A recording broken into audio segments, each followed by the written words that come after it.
my phone. I think that does not look good.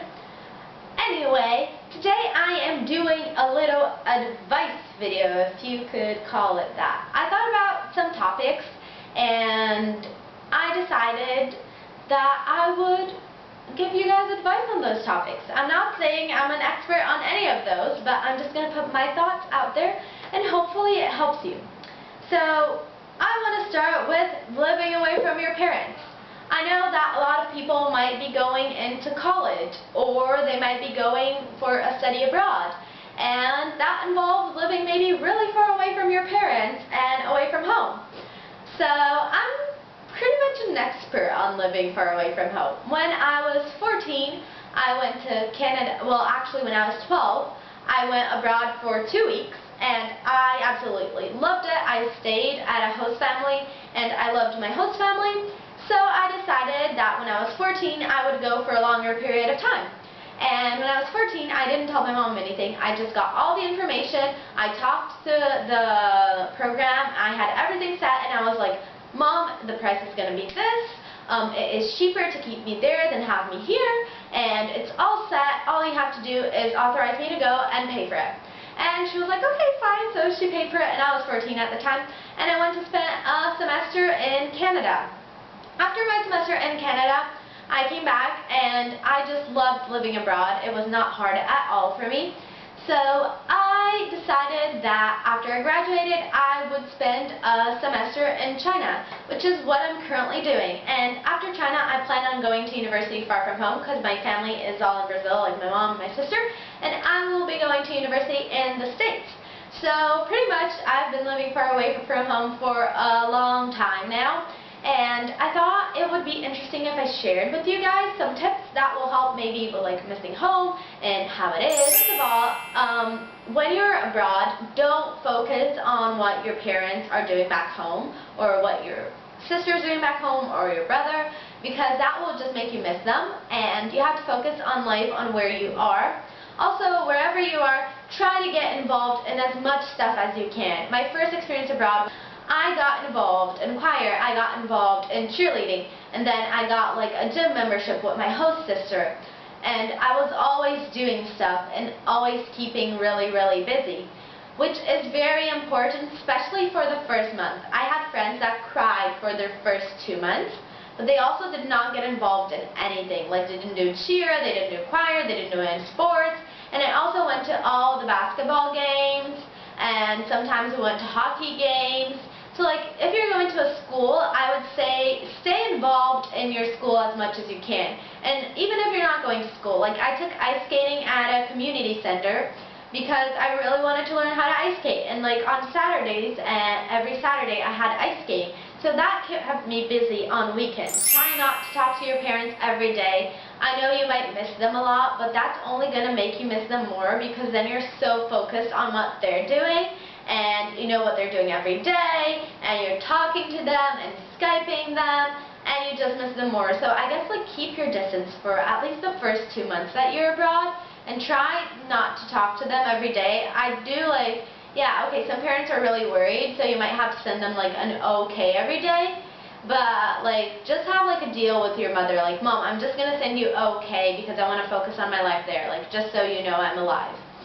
And which is very different because like it really depends on your parent and where you are.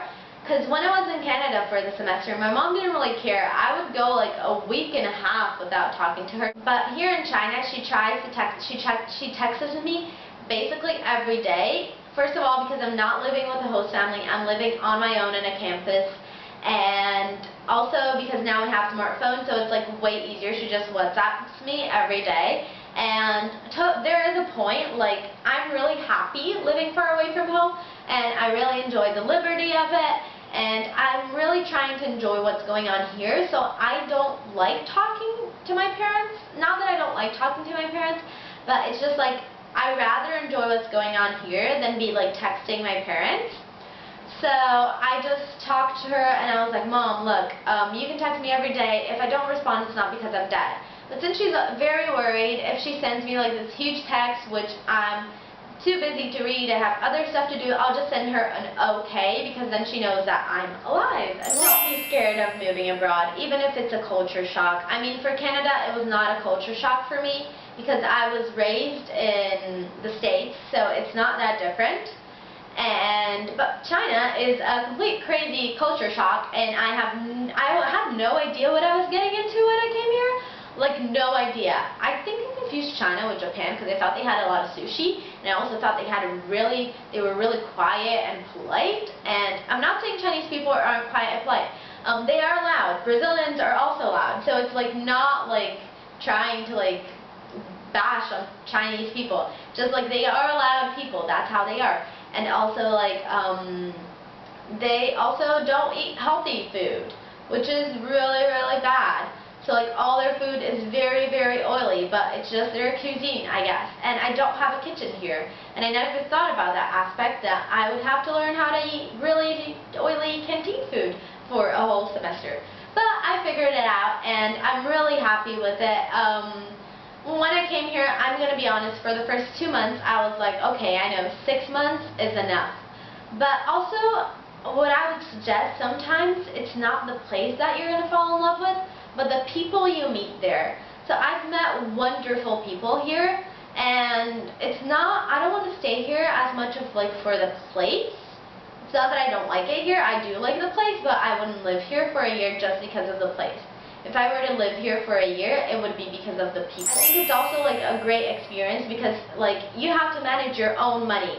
Something else about living abroad, be careful with how you spend your money, because your parents are out there to tell you not to spend it. Does not mean you can go on spending it. I mean, you can, but then you won't have any money left to eat. I had a friend who had no money left to eat. So there you go. That can happen. So be careful. Also, be careful with your choices. Your parents are not here to save you all the time. So like, especially if you're over 18 in a country which the legal age for like clubbing is 18, be careful with where you go and who you go and what you drink.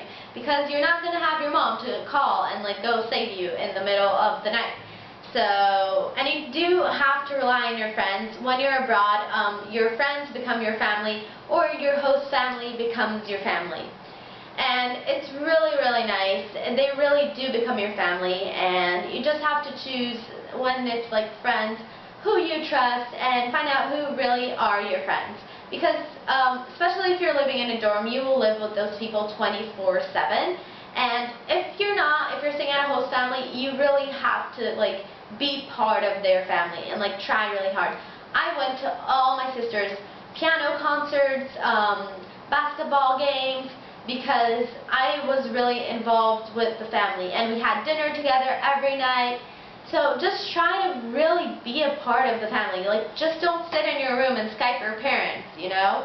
Because it's an awesome experience. Like, if you get to be abroad, it's already pretty awesome. Another thing is try to make your room, whatever it is, if it's a dorm room, if it's a room in a host family, as homey as you can get. So, like, here I have some pictures of my family and friends back home, and I guess, like, that helps a lot, like, having pictures and like adding little details of things that you like, because it reminds you of home without making you miss it too much. I'm just gonna be honest and say that it might not be for everyone, but you can't say it's not for you unless you've tried it. Like, you can't look at it and be like, oh, I think it's not for me. Go for it, and if it's a disaster, okay, you know it's not the thing for you. But if it's not a disaster, it'll be the best experience of your life, and it's like you'll make memories that you will remember for the rest of your life. And I think it's really amazing, like, and the independence that you gain because you have to be responsible for your own things, and the friends you make, the people you meet. It's just overly amazing, and I definitely recommend it for anyone.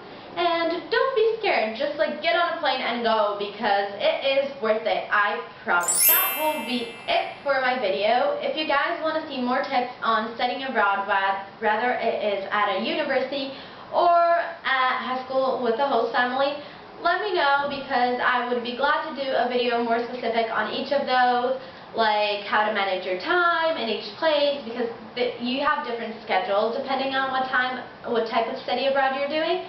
So So just let me know, and I will do whatever videos you guys want. So leave any requests in the down bar, and I'll talk to you guys in my next video.